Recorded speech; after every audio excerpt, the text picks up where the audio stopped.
Hello, everybody, and we're back with one more edition of your USL Championship Texas podcast, the Striker Tejas, part of the Striker Texas.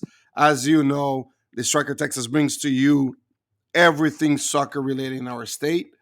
There's no coverage like ours, and to be honest, I'm very proud of what all these guys do. But remember, we can only do this if you subscribe to us. Anyways, let's go to what matters. Good USL Championship games this past weekend. Good no games moving forward. But before we go to the games, Jonathan in San Antonio, how are you, my friend? Doing all right. Same as usual. Nothing out of the ordinary. Oh man, there's something outside the ordinary. You got the best team in the USL Championship, and we're gonna talk a little bit about that. Well, our list is the team that has the most points with the less amount of games all across the league. So some pretty exciting things going on in San Antonio at this W- point, right? and of course we all know that the team with the most points after 10 matches is the one that everyone remembers. I mean, that's what matters every year. So Well, but if we think about it, that last year you guys were not in this position at the time, this time of the year, you were able to do a good final run in the playoffs. Well, it is a good sign, right? It is a good sign. It's still the most important thing is to be good at the playoffs, but I think there's something good going on down there in San Antonio on I-35 here from Austin. Anyways, let's go a little bit souther of San Antonio, all the way to. Are you in McAllen today, or where are you, Edson? Yes, sir. I'm still in McAllen as usual. But Roberto, it's an honor to be back for another week of the Striker Tejas podcast.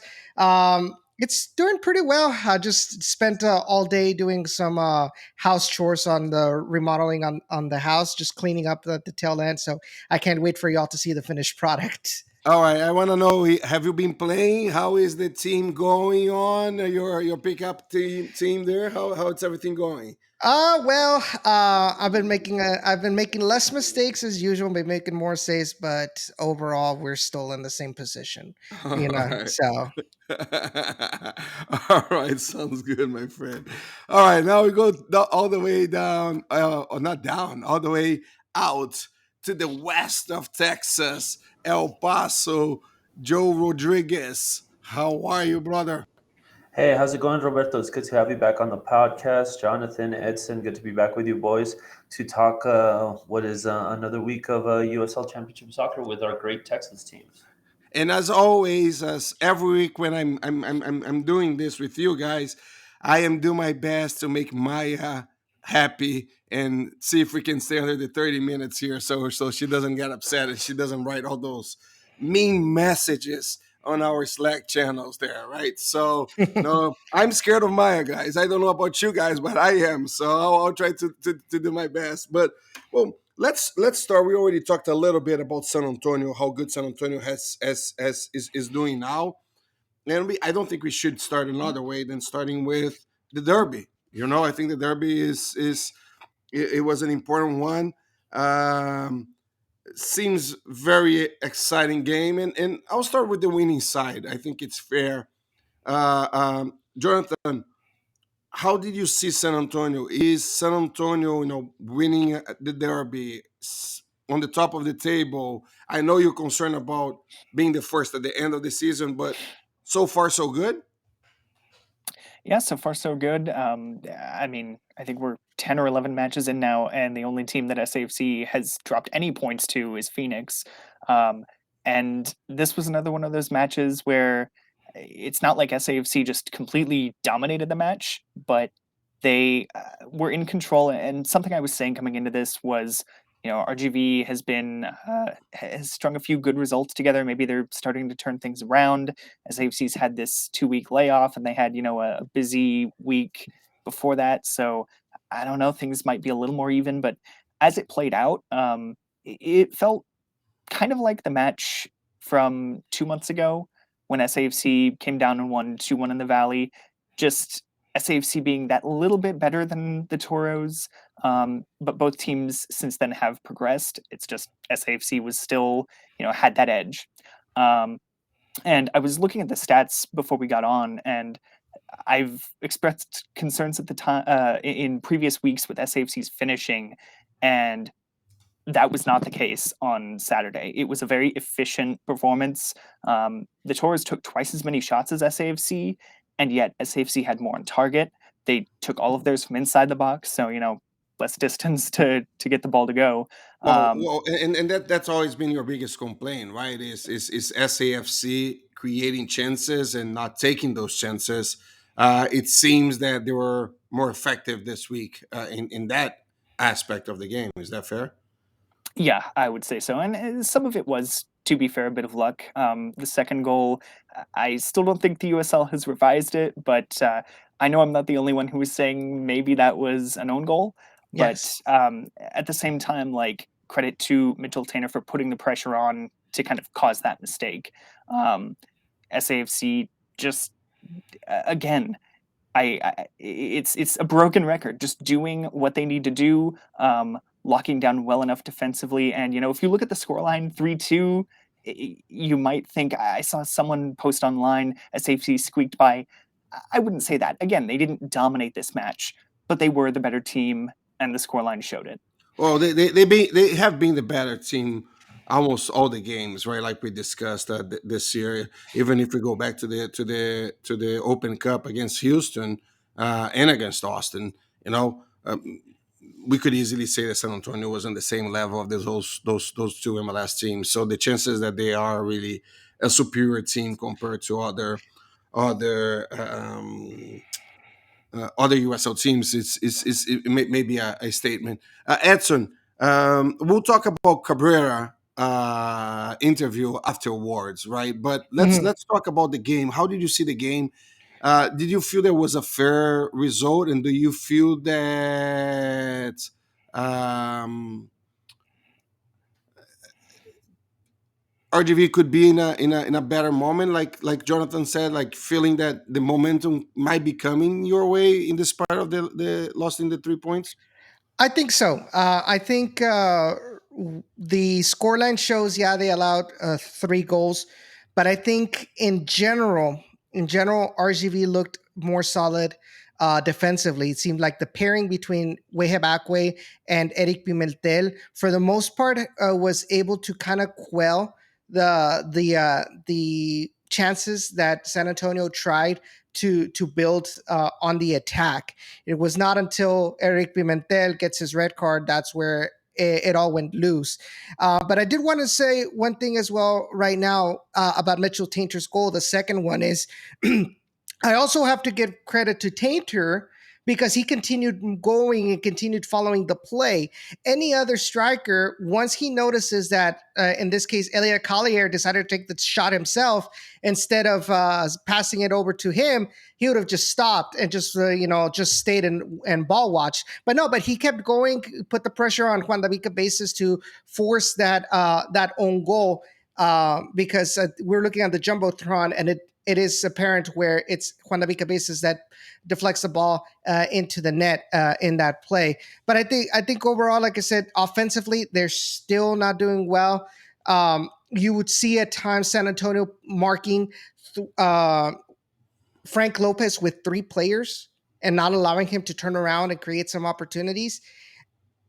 But at the same time, you know that when you're getting marked with 3 players for 1 player, there's going to be some spaces open, but nobody else stepped up to cover that spaces that could be opened up by the San Antonio defense. That kind of aggressive marking. Dylan Borjak just didn't have his game. He looked distracted. He looked off. And obviously it doesn't help when Ricky Reese, he's getting just fouled all the time, out there on the wing. But that's San Antonio's play style. That's how they always play against RGV, and they know that. El Gringo Torres, he said, we know how San Antonio play. They try to play the long ball. They know they're going to try and play to our mistakes. The problem is we didn't do our part in limiting the mistakes. And that's basically a quick summary of what this game And was. so talking about own mistakes, Cabrera at the end of the game comes out and very upset with those own mistakes. Can you talk a little bit about that? Yeah, so in the press conference, Wilmer Cabrera made a mention. Like I said, in the 77th minute, Eric Pimentel gets a red card. The play had already been called dead ball by the referee, and Eric Pimentel throws himself on a studs up slide tackle to, I believe it was Fabian Garcia. And that was an automatic red. There was no need for that. And so Wilmer Cabrera said in press conference that he was disappointed by his leaders. Mentioned Eric Pimentel's red card, saying we have been waiting for him for months to recuperate from the injury. We needed his leadership, we needed his experience, and then we get him back, and he does something like this for the sake of and I quote, taking justice in his own hands. And said he was disappointed by the experienced players, the leadership players. He said the young players stood up, but my leaders did not. And so, he also mentioned Juan David Cabezas, how in the third goal, after the red card, his plan was to drop Juan David Cabezas as a center back, and in that third goal, he doesn't drop. He goes and tries to aggressively pursue whoever had the ball. It was Nicky Hernandez, or no, it was anyway. But so that left a hole behind where it was Luka Malasevic and Wehab Akwe against Justin Dillon. And the rest is history. He scores the third goal, but that's where he says he says that he made the mistake in leaving Juan David Cabezas instead of bringing in a true center back like Jesus Vasquez. No, my question was going to be exactly the next question. I'm very critical of Cabrera like many times, because I think he makes other people accountable, but he's never accountable himself, right? And I think that's a challenge that he has, and I don't think he's ever going to change. It's just how he's been all his career. But you telling me that he did take some responsibility, it's already a good sign in so many ways. But I also did like that he gave a positive message about the young guys, saying, "Hey, the young guys are showing up," and I think that's also important. All Mhm. right, so let's go to El Paso. Important win, not necessarily the win with many goals like we have been seeing sometimes for El Paso, but El Paso flies to Vegas and comes back with a bag full of points. Joe, how you feeling? Is this team on the up ways or in a good path for playoffs? Yeah, no, definitely. I think that's the case. Obviously, with El Paso winning 5 of their last 8 games, you have to say that they're on the up and up. Saturday night, I think. Uh,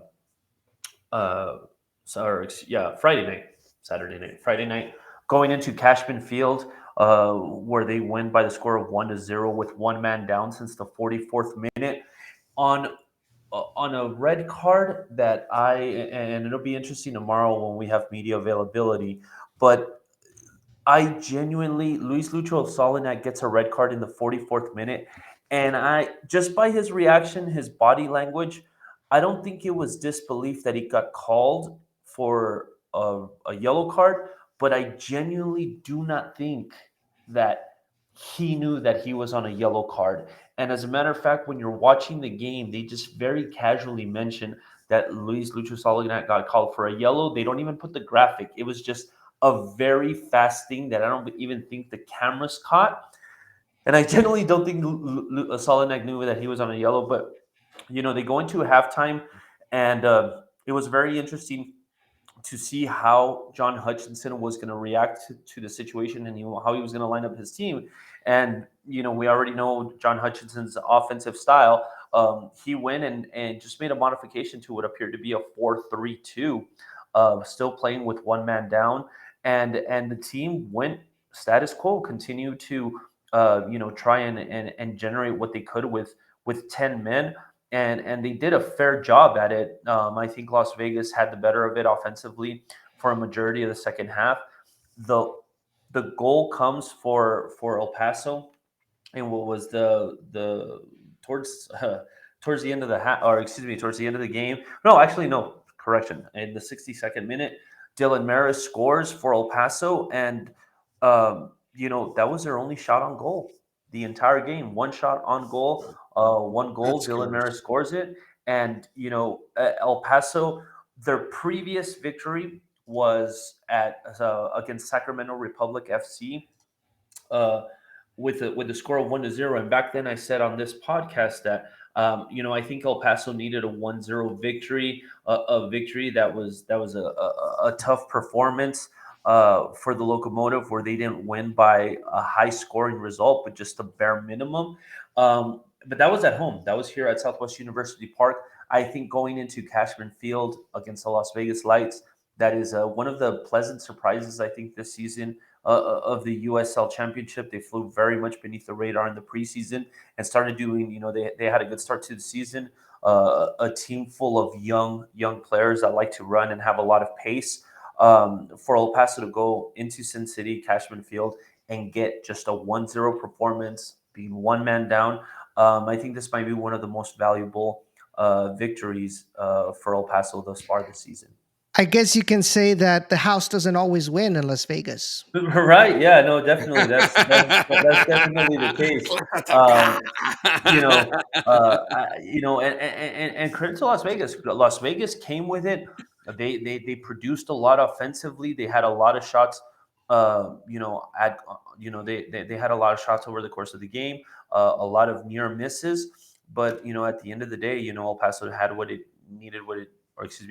Did what it needed to do, playing with one man down to get the 3 points in Sin City.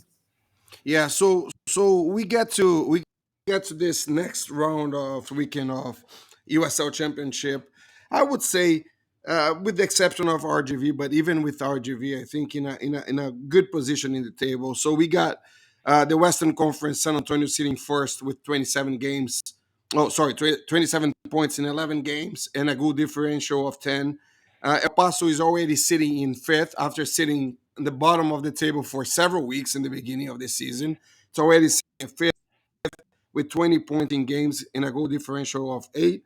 And then in 10th, but 1 point away from playoff contention, RGV is sitting with 15 points in 12 games, but a goal differential of minus 2 points. So, again, I think anybody wants to comment on that, but I do think that, again, there's nothing much more to comment about San Antonio FC. They're just the best of the league. But El Paso, I think, maybe one of the best, maybe top five in the whole league in the last 4 or 5 rounds, like we discussed before. And RGV may be going up a little bit. Anybody wants to comment on that before we go to the games of the weekend?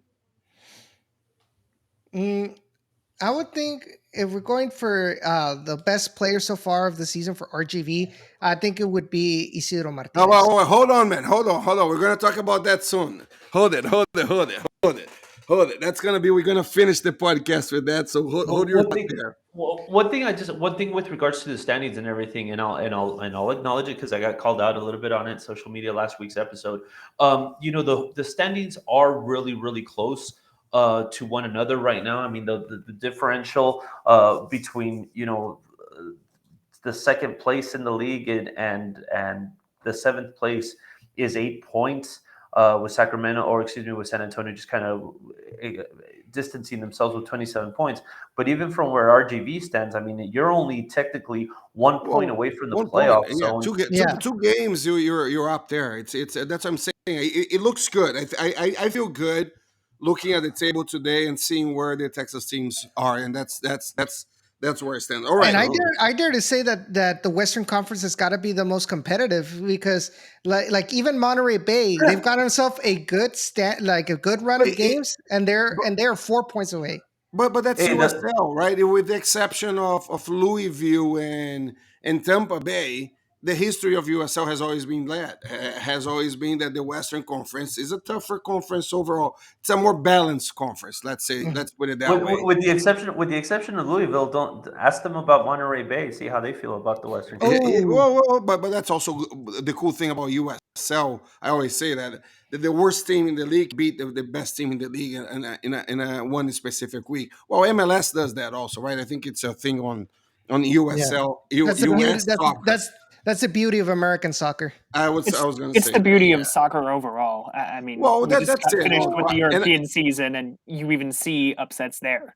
yeah, no, there is upset. I agree with you that it's the sport that has the most upsets is soccer. I always say that. I think that's what makes it so passionate. You can have the underdog winning more often than any other sport. So it's not going to happen in basketball. It's not going to happen in baseball. It's not going to happen in the NFL, for example. We know that, right? Mhm. But there's a fact I think that, and we should get some data for that. But I have a feeling that America's soccer is more balanced, and maybe it is because of the way they structured this. With all the caps, all the rules of MLS, and makes all the teams more balanced, and which doesn't happen in other places. But even in Brazil, right? Flamengo and Fluminense. Flamengo has maybe 5 times the budget of Fluminense. Out of the last 7 games, Fluminense won 6 of the 7, right? Oof. And they lost this weekend 2-1, but if you see the stats, if you watch the game, Fluminense did a much better game than Flamengo did with a 1/5 of a budget. So again, I'm Mhm. with you guys. It happens, but U.S. Soccer is, I think it's a little bit different. All right, let's go to the weekend. Let's start with RGV. RGV has 2 games, right? But let's start with the Yes. Wednesday game. Hopefully, we're able to get the podcast up by Tuesday so people can listen to this before, so we don't put both of you guys when talking about the Wednesday game in a bad situation because the game has already happened when people are listening to this. But flying to Atlanta, RGV is flying to Atlanta Wednesday night, playing an Atlanta that's sitting in 11th in the Eastern Conference, 7 points in 11 games. Come on, we should be optimistic about this game, no? I feel optimistic because of how leaky that Atlanta United two defenses. They've allowed 24 goals so far this season, and at this point, with a defense that leaky, it has to gonna open some opportunities inside the box to at least get some shots on frame for RGVFC. And offensively, they've only scored 8 goals. So if they can continue their attack, the pressure, high pressure, and attack, and keep that ball on Atlanta United's side, it should be, I'm not going to say easy 3 points, but I think it should be simpler than the game against San Antonio FC. All right, cool. The next game that we have, I have here, I don't have necessarily in order, but let's go by order by time, right? So Saturday, RGV again. It's the next game, so we got 2 back-to-back games from RGV. Yeah. 7:30 on Saturday. They're playing Los Dos in McAllen. Los Dos is sitting today Eighth in or ninth. ninth, Yeah. 15 points in 13 games. Maybe a little bit more difficult of a game than Atlanta, no? Historically, RGVFC has not been able to beat Los Dos home or away. And I don't know what it is about LA Galaxy too, but they're always a huge headache for RGVFC. And honestly, I think that even with that, RGV is still not going to be able to get the win. I think at most it's going to be a draw. Um, All it's right. going to be tougher for them. Yeah, well, and you have a tough game on Wednesday also with the flying back. It's a Correct. short week, which makes it a little bit Time harder. changes. Yeah. Coming from a derby, which is emotionally hard. So there's some challenges there. But okay, next game that we're going to talk about, El Paso hosting on 8:30 Central Time, Hartford. Hartford sitting 12th, 7 points in 10 games. Oh, I'm going to put a 3 points on this one, or am I being too optimistic, Joe? I'm going to use a word that I absolutely do not like that's used a lot, especially in Mexican soccer. I just don't like the reference, but I'm going to use it because I think it applies to this game. I think El Paso is obligated to win To win this game. to win this game. Edson, you're smiling. I think you know what I'm talking about. That word is used a lot Yes. in Mexican soccer. Están obligados a ganar. I have a real problem with that reference, that kind of reference. But I think in this case, it kind of does apply. It's a great opportunity for El Paso to take advantage of a team that has to make its way all the way from Connecticut to the borderland, a team that's struggling, and an opportunity for El Paso to produce a game where they get back to possibly scoring 2, 3, 4 goals over the course of a game. Although it does have to be said, Hartford Athletic kind of a little bit stingy there for a team that's only won.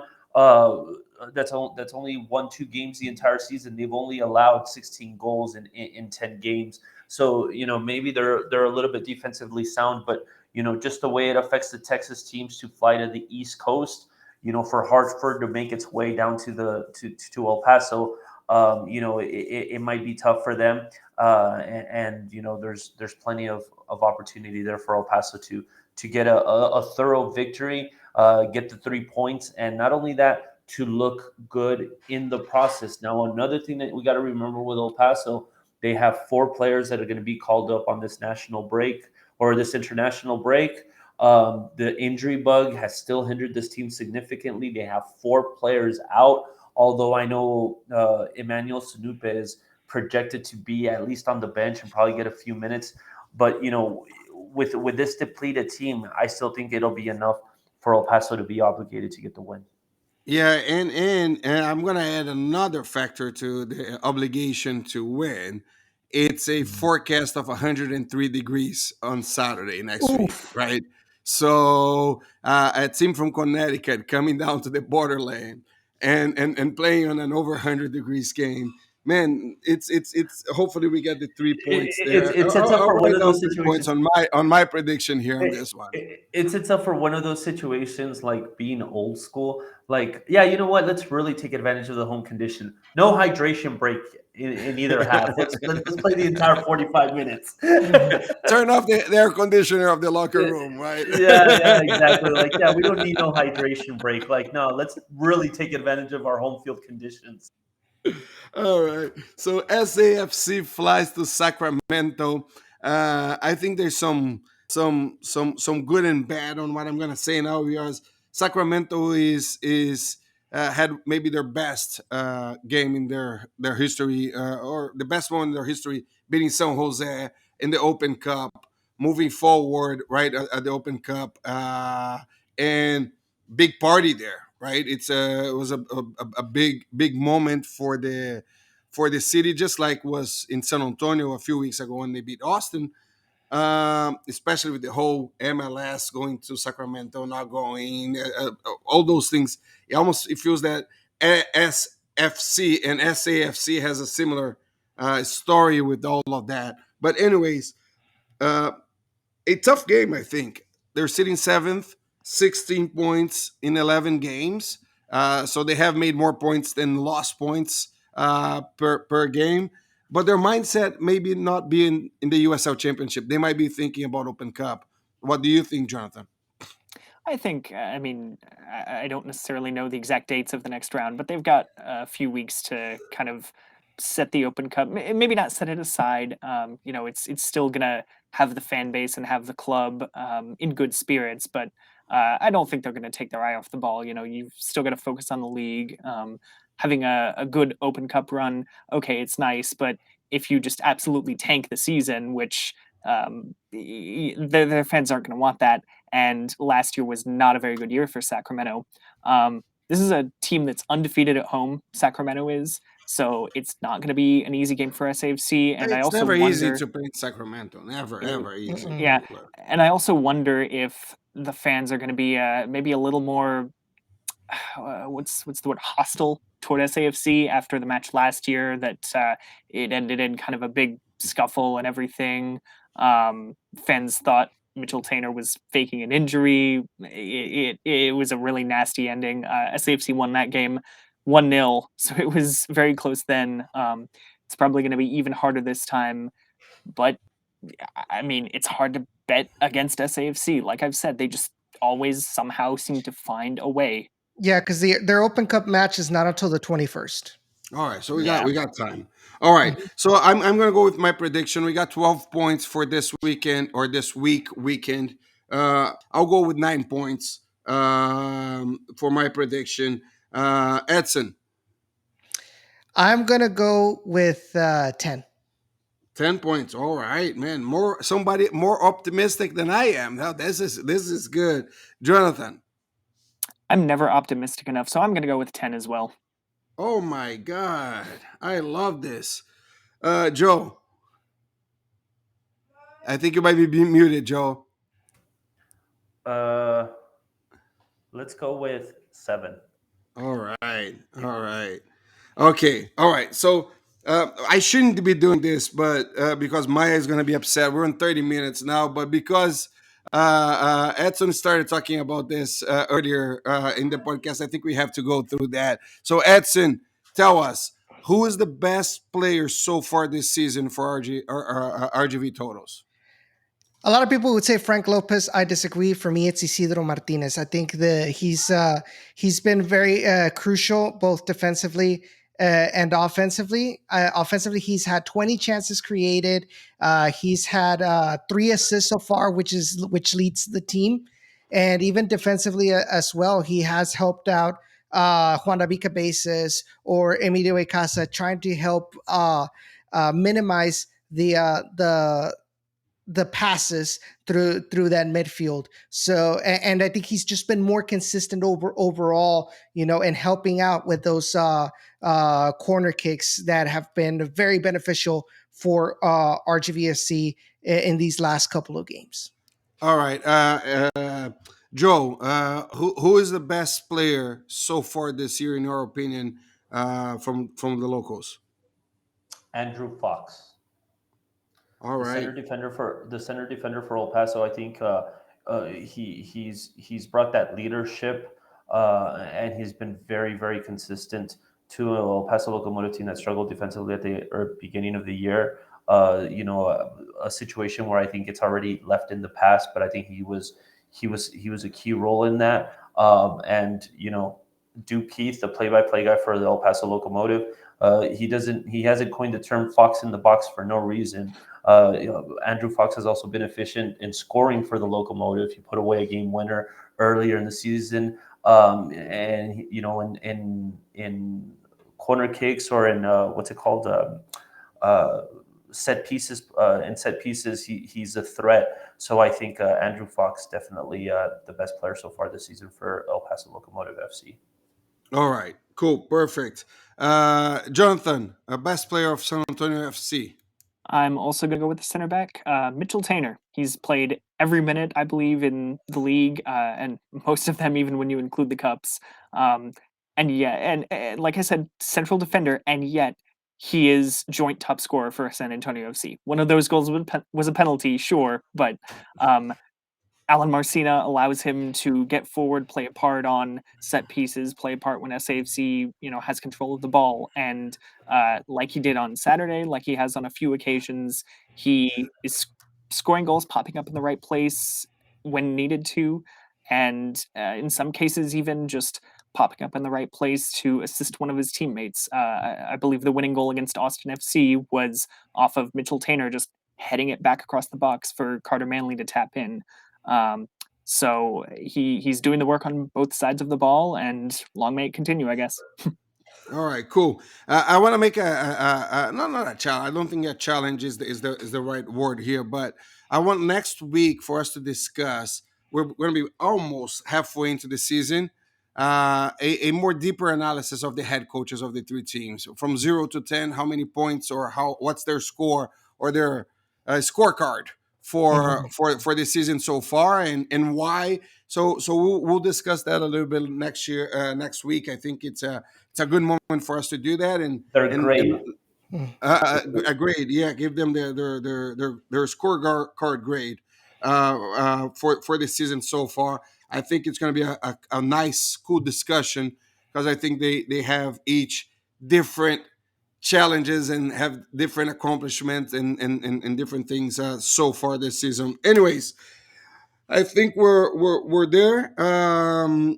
Again, we can only do this if you subscribe to the Striker Texas. So make sure you subscribe for less than the price of a beer or a coffee in a fancy coffee shop, you can get the best coverage of soccer, and you help us, make this happen. Again, we can't make this happen without you. So follow us on social media, support the Striker Texas, and always support local soccer.